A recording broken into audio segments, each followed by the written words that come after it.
A paz do Senhor, professores da classe Maravilhas de Sião.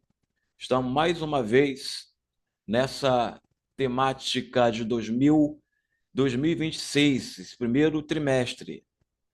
Me chamo o professor Josué Silva, em conformidade com a nossa liderança, o pastor Alessandro Malafaia e a pastora Aline Malafaia, e também alinhado com o nosso diretor de educação cristã, o evangelista Leonardo.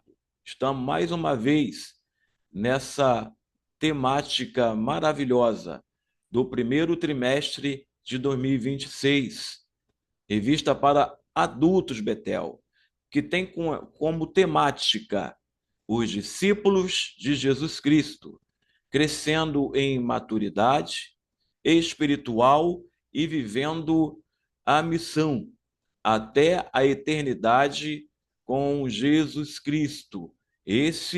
Essa é a temática do primeiro trimestre de 2026, já virando e entrando o ano em 2026, que tem como lição 2 para adultos, ok? Primeiro trimestre de 2026, revista Betel, os discípulos de Jesus Cristo, que tem como o tema, que vai ser redarguido nessa aula de preparação para a classe, os acadêmicos da classe Maravilhas de Sião, os professores, tem como tema, tá? A lição 2, princípios bíblicos para a vida dos discípulos de Cristo, que vai ser lecionada pelo corpo docente da Assembleia de Deus em Campo Grande, tanto na matriz como nas congregações, em 11 de janeiro de 2026, lição 2, ok?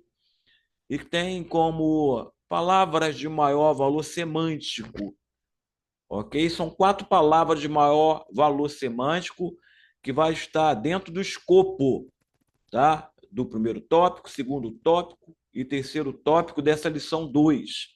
Primeira, tá? Palavra de valor semântico, é dupla. Princípios bíblicos e discípulos de Cristo. Vão estar inseridos em toda a lição, nos tópicos e subtópicos.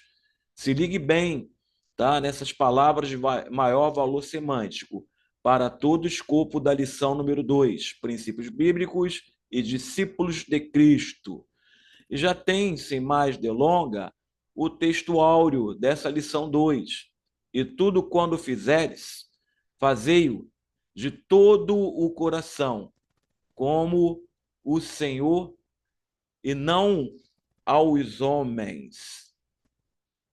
E tem também, logo, a verdade aplicada dessa lição 2.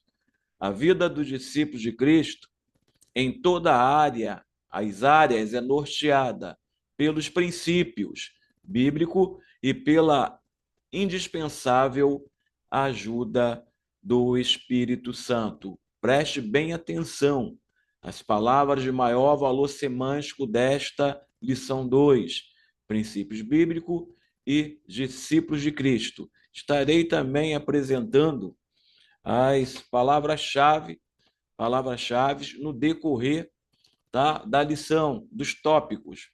Fique bem atento a esse aprendizado, ok?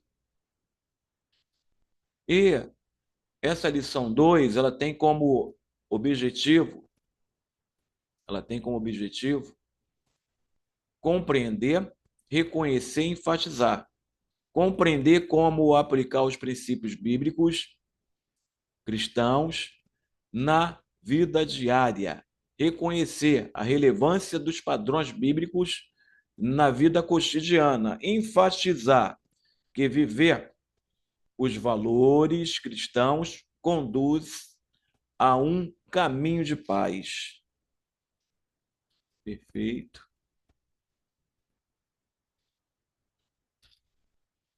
Eu imbuí nessa introdução, ok? Dentro desse contexto, dessa contextualização do tópico 1, 2 e 3 subtópico, diz assim: a vida cristã é um chamado à transformação e ao viver que reflita os valores do reino de Deus.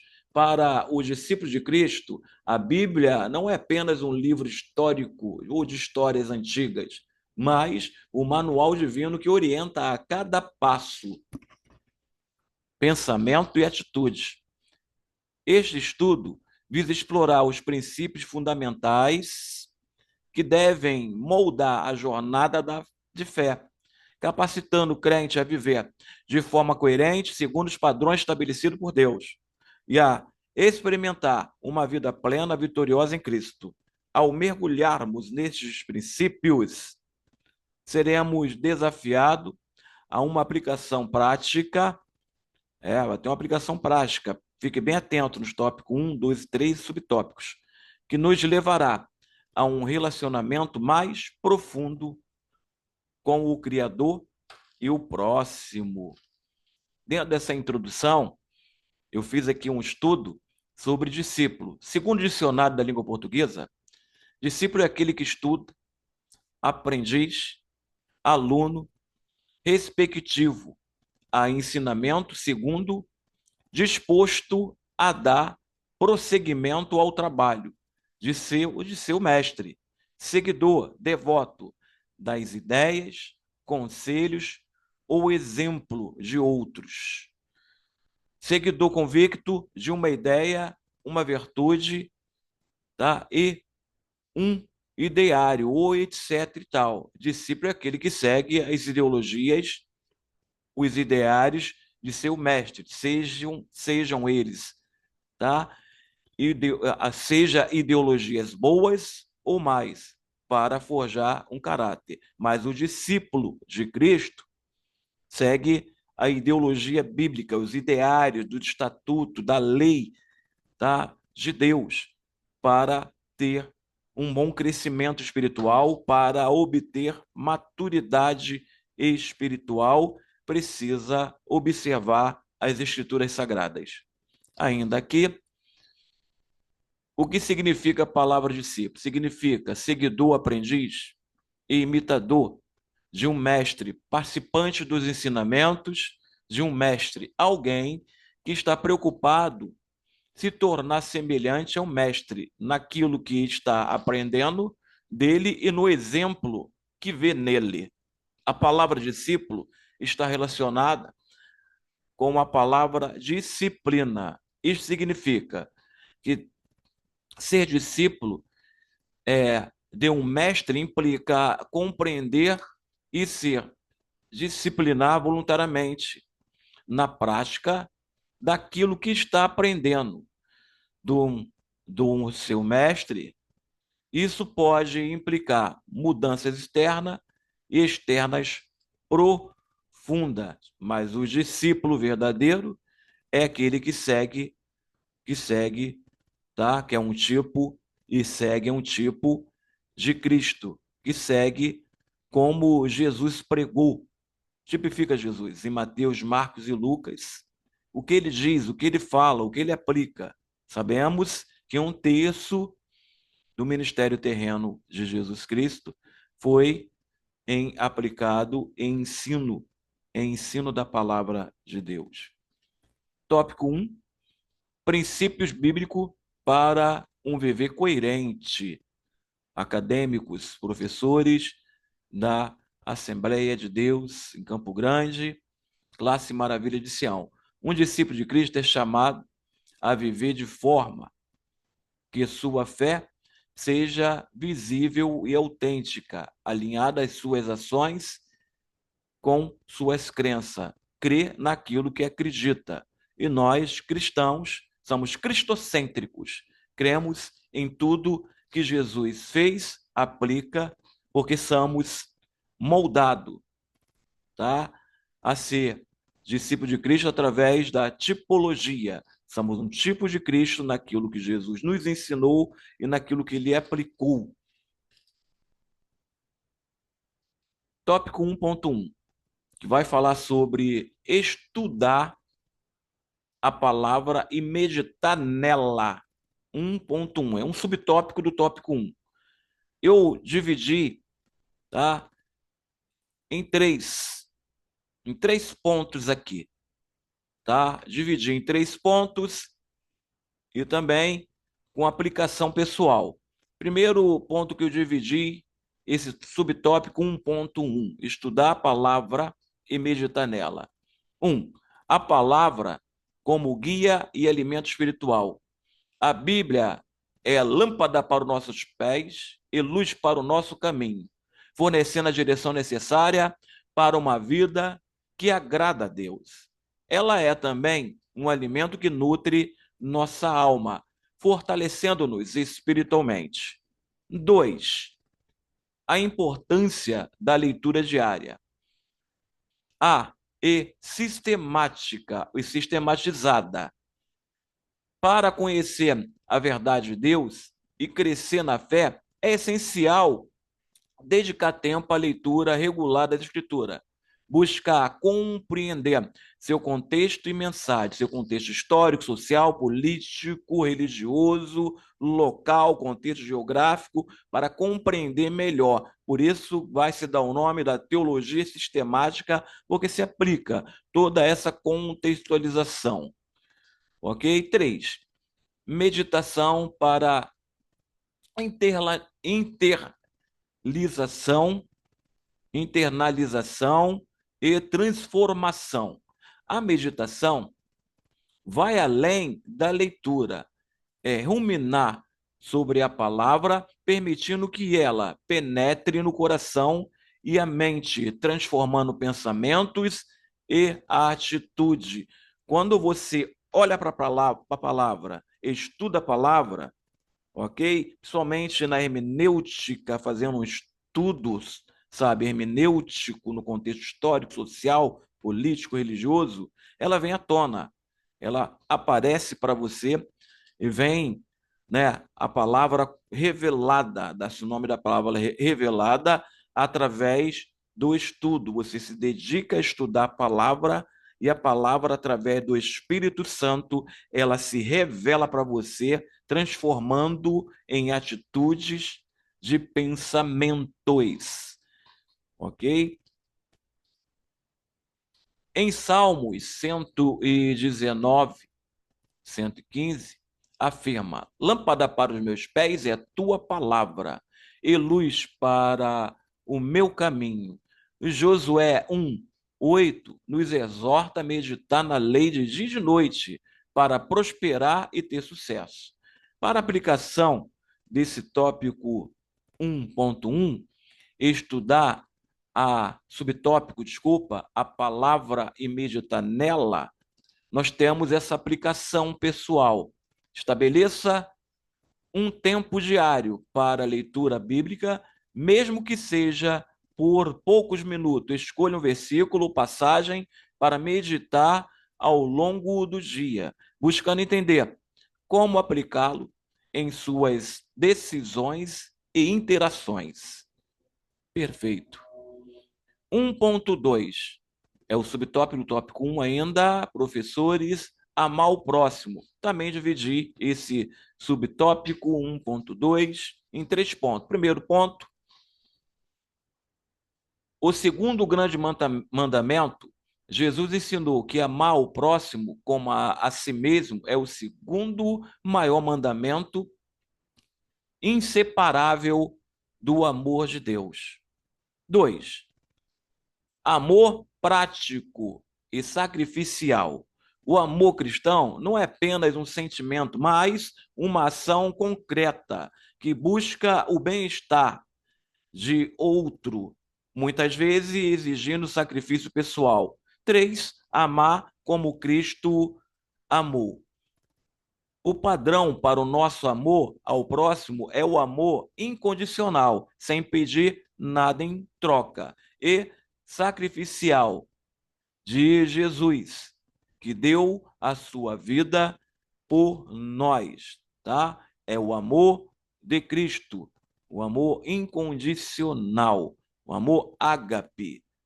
que não pede nada em troca. O amor de Deus para com a humanidade, para conosco, a sua imagem e semelhança. Não um amor eros, e não um amor philos, o amor de um pai para com a mãe, o amor de um casal. Não, é um amor incondicional, sem pedir nada em trocas. É um amor ágape, que não pede nada em troca, que deu a sua vida por nós, e nós não merecíamos. Aí tem as notas explicativas também, está em Mateus, tá? 2,39. O segundo, semelhante a este, é amarás o teu próximo como a ti mesmo, que é o primeiro amar a Deus sobre todas as coisas, o amor incondicional. Em João 4, primeira de João, foi ele que escreveu, 4, 7, 8. Nos lembra que o amor vem de Deus e que quem não ama não conhece a Deus. Aí dou também uma aplicação pessoal para você também aplicar para o seu aluno, tá? Que também está muito bem aplicado pelo o nosso pastor Eliel Araújo de Alencar, é o comentarista desse trimestre, é o nosso pastor Eliel de Araújo de Alencar.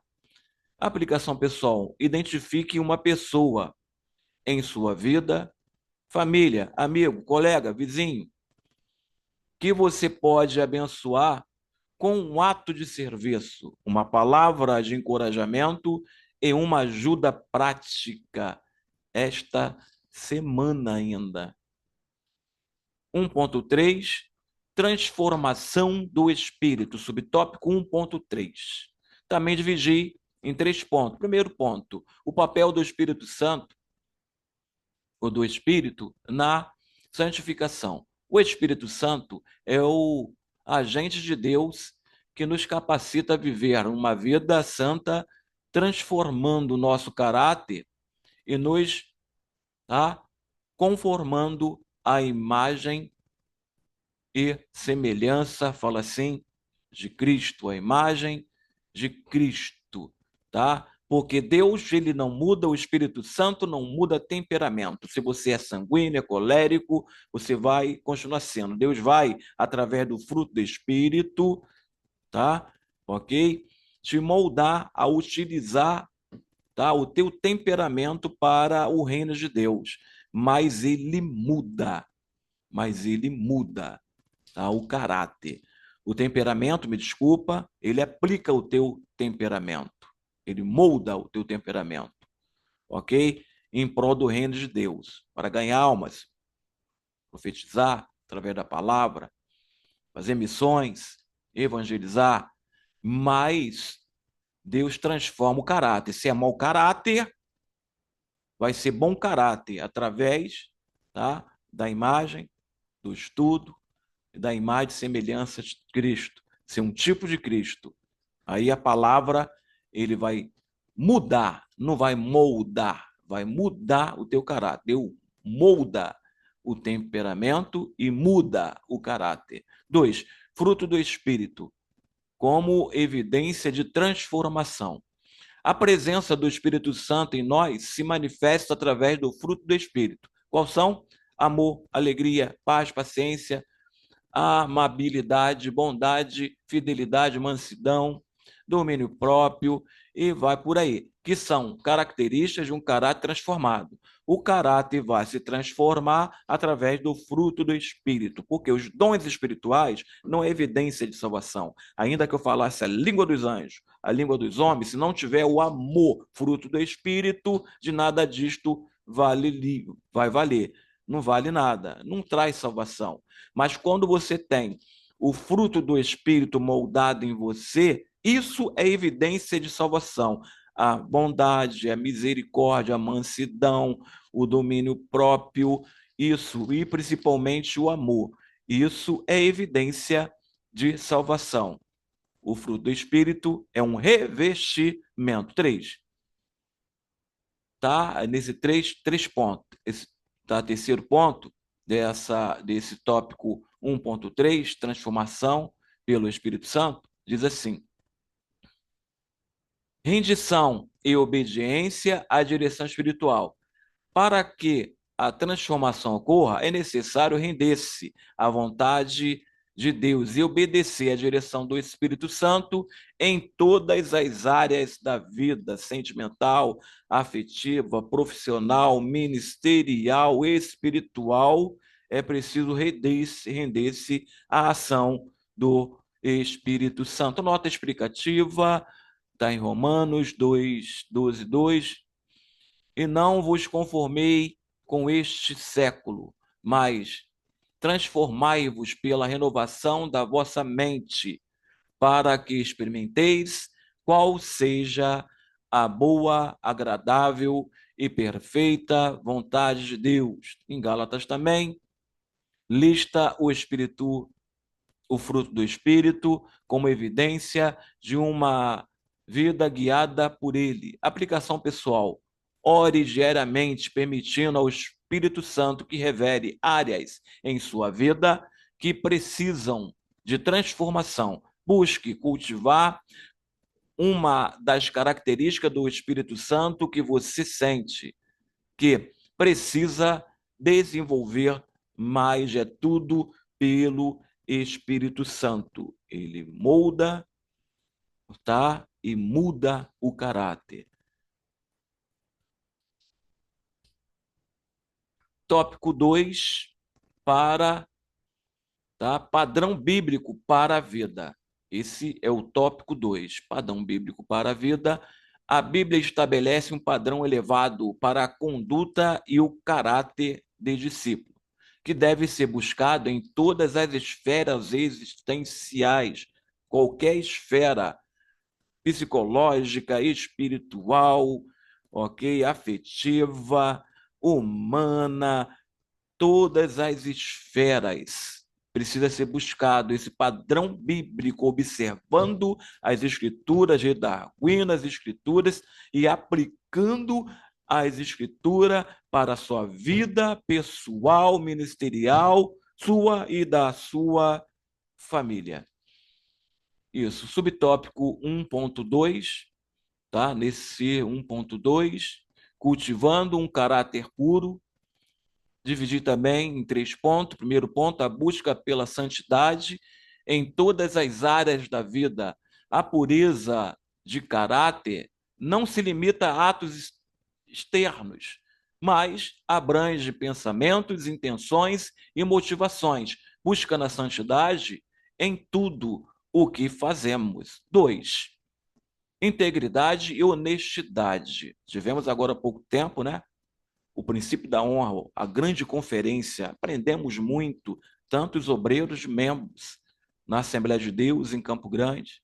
O princípio da honra foi uma bênção para todos os obreiros. Está imbuído nessa questão de integridade e honestidade, nesse ponto que separei, que é o ponto 2. Um caráter puro se manifesta na integridade, agindo com honestidade e transparência em todas as relações e transações, em tudo. 3, pensamentos, palavras e ações alinhados com a vontade de Deus, ou seja, nunca dê um passo sem primeiro consultar a Deus em oração. A pureza começa no coração e se reflete em uma vida onde pensamentos, palavras, ações estão em harmonia com os princípios divinos.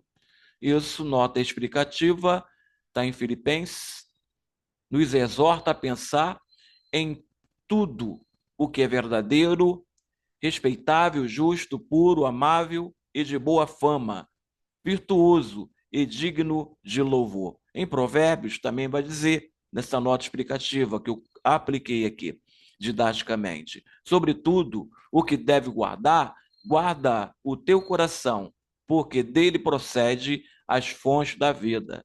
E vem a aplicação pessoal. Examine seus pensamentos e palavras. Há algo que precisa ser purificado ou alinhado com a palavra de Deus? Peça a Deus que o ajude a cultivar pensamentos e palavras que glorificam a Ele. Subtópico 2.2 é um subtópico do tópico 2, que vai falar sobre resistir à tentação, também dividir em 3 pontos.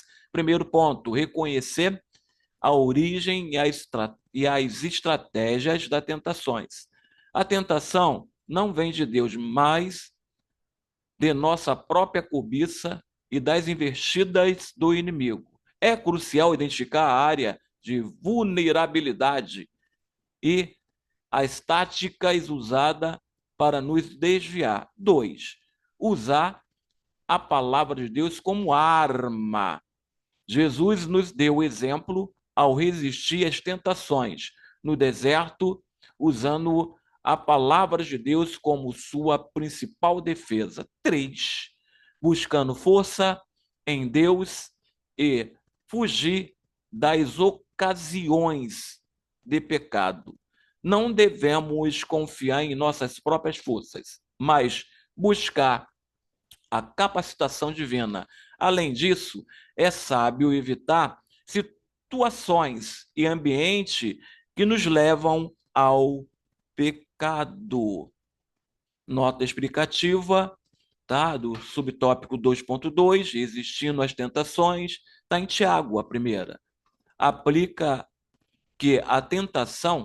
Explica que a tentação vem de nossas próprias cobiças. E Mateus vai dizer assim, narra a tentação de Jesus no deserto e como ele usou as escrituras como para resistir. Aplicação pessoal, para mim, para você, professor e seus alunos, identifique uma área da tentação recorrente em sua vida. Desenvolva um plano prático para resistir, que pode incluir memorizar versículos bíblicos, evitar gatilhos ou buscar um amigo de confiança para orar com você. Isso é aplicação pessoal. Cultivando o amor fraternal, subtópico 2.3. Também dividi em 3 pontos, com aplicação pessoal. 1. A importância da comunhão entre os irmãos. A vida cristã não é solidária. A vida cristã não é solitária. A comunhão com outros crentes é vital para o crescimento, encorajamento e suporte mútuo. 2. Suportar uns aos outros em amor. Somos chamados a ter paciência, compreensão e perdão uns para com os outros, reconhecendo nossas imperfeições e estendendo a graça. 3. Serviço mútuo e encorajamento. O amor fraternal se manifesta no serviço uns aos outros, usando nossos dons para edificar o corpo de Cristo e no encorajamento constante todos os dias. Notas explicativas para esse tópico 2.3, cultivando o amor fraternal, tá em Hebreus, nos exorta a considerar uns aos outros para nos estimularmos ao amor e às boas obras, não deixando de congregar. Primeira de Pedro vai também dizer, nos instrui a ter intenso amor uns pelos outros e a usar os dons que recebemos para servir uns aos outros. Aplicação pessoal, tá? Comprometa-se a participar ativamente de um grupo pequeno ou de uma atividade de sua igreja. Procure uma oportunidade de servir ou encorajar um irmão na fé esta semana. Tópico 3, a vida cristã, tá? É o tópico 3. A vida cristã do discípulo de Cristo é caracterizada por uma busca contínua pela paz, pela vitória em Cristo e por uma adoração genuína. Subtópico 1.3. A vida em paz com todos. Com algumas pessoas? Não, com todos. Separei também, dividi em 3 pontos. O primeiro ponto diz assim: buscar a reconciliação e o perdão. A paz com os outros muitas vezes exige iniciativa de busca e reconciliação e a disposição de perdoar, assim como fomos perdoados por Cristo. 2. Ser pacificador em um mundo conturbado.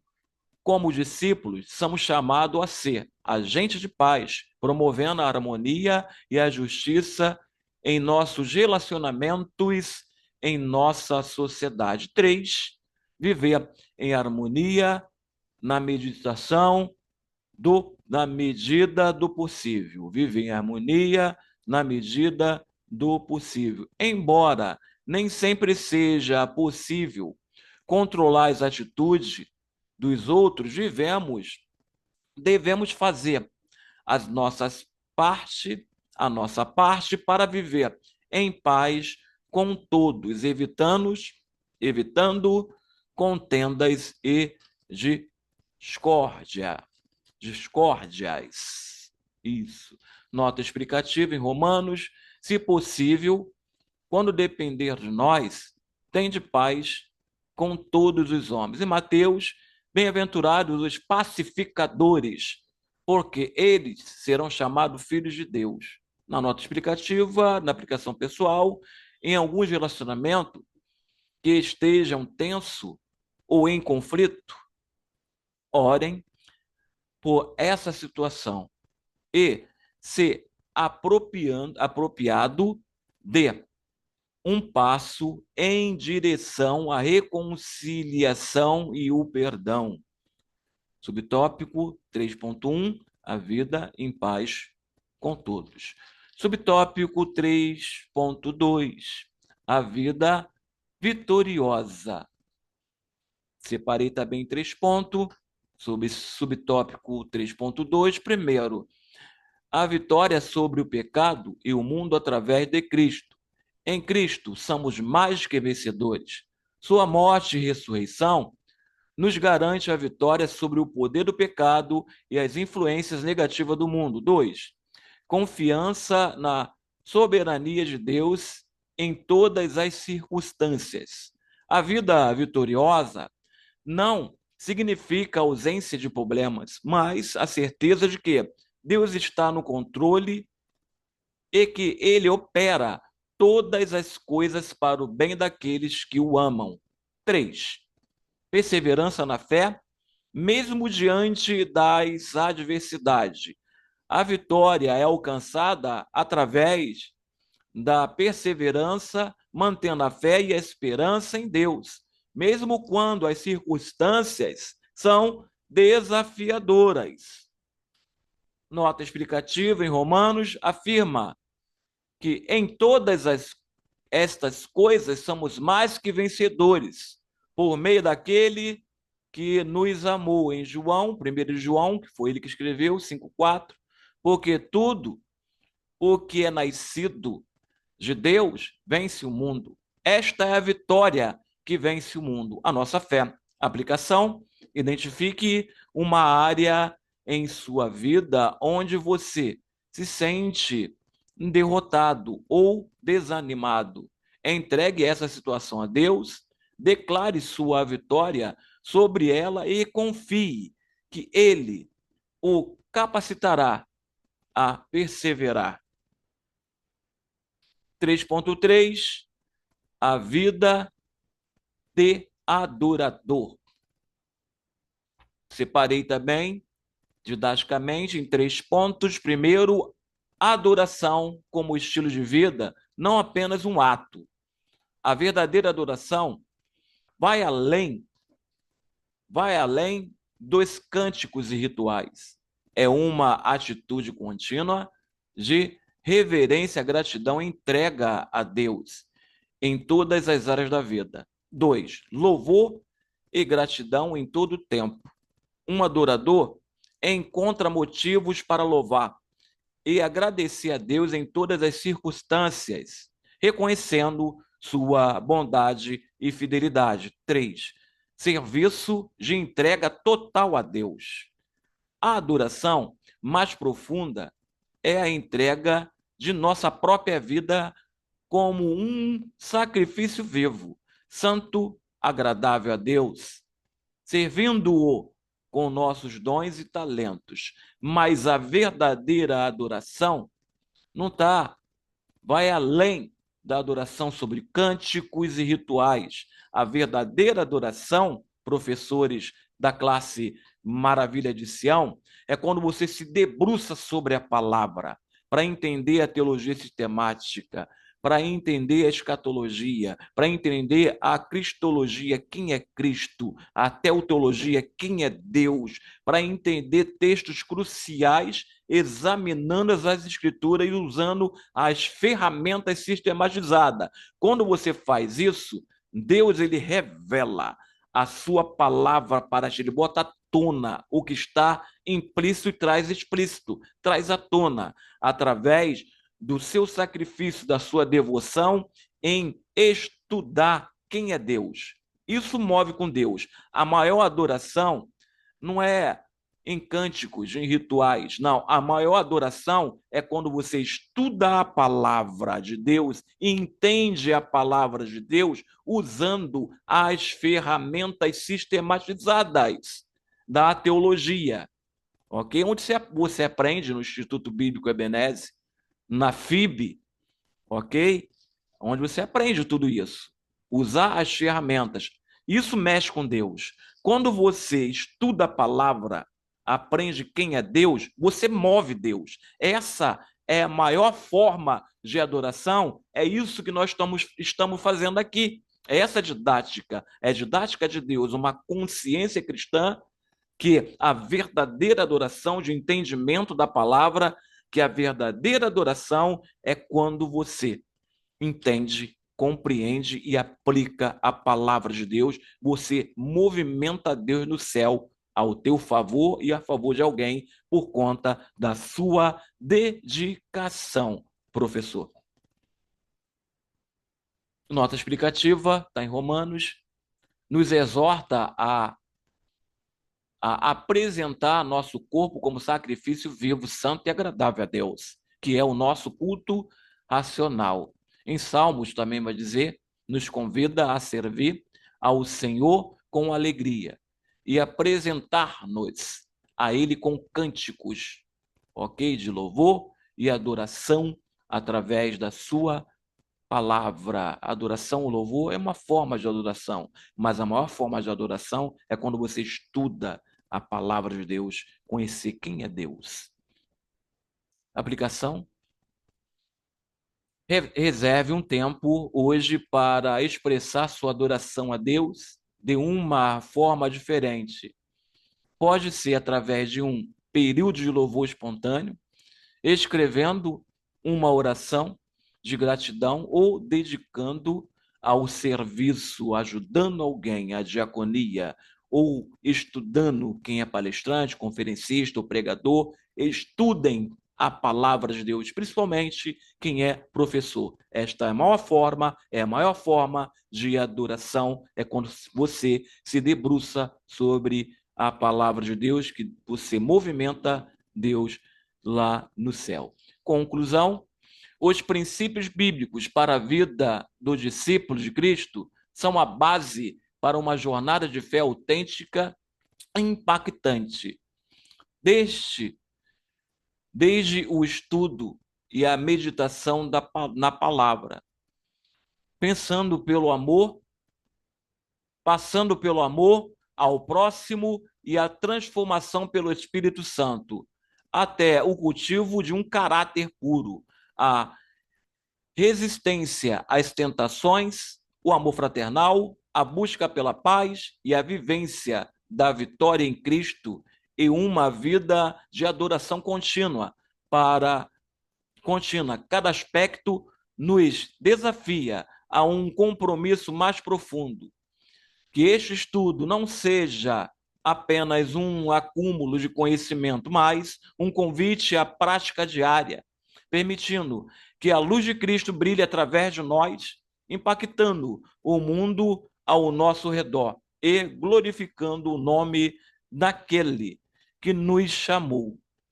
Que cada discípulo se esforce para viver esse princípio, portanto, tá? Tornando um testemunho vivo de poder do Evangelho. E já deixo as palavras de maior valor semântico, ok? São as palavras de maior valor semântico, já deixo para os senhores. Primeira palavra de maior valor semântico, não, desculpa. Quase que eu esqueço das palavras-chave. Estava tão empolgado, meus irmãos, até me desculpe, mas não esqueci não. Eu vou colocar no final, ok? Palavra-chave. Primeira palavra-chave, princípios. Segunda palavra-chave, discípulos. Terceira palavra-chave, relacionamentos. Tá? Primeira, princípios. Segunda, discípulos. E terceira, relacionamento. Me desculpe nessa didaquê, que eu não dividi nos tópicos já as palavras-chave, mas não esqueci, graças a Deus. Deus abençoe a todos. Faço uma oração para cada um professor da classe Maravilha de Sião. Que o Espírito Santo de Deus, que habita entre nós, possa, esta semana, entrar com providência na vida de cada um de nós, de cada um professor, de cada um aluno, que possa ser alcançado pelo poder da palavra de Deus. E peço uma bênção especial para cada um discípulos que são vocês, professores da classe Maravilha de Sião. Deus abençoe a todos. E já agradeço esta oportunidade que me foi dada pelo pastor Alessandro Malafaia, pela pastora Aline Malafaia e também pelo nosso diretor de educação cristã, o evangelista Leonardo. Deus abençoe, muito obrigado, uma semana de vitória e até o próximo dia 11 de janeiro, na lição 2. Na lição 2, os discípulos de Cristo, de Jesus Cristo, na lição 2. Deus abençoe a todos.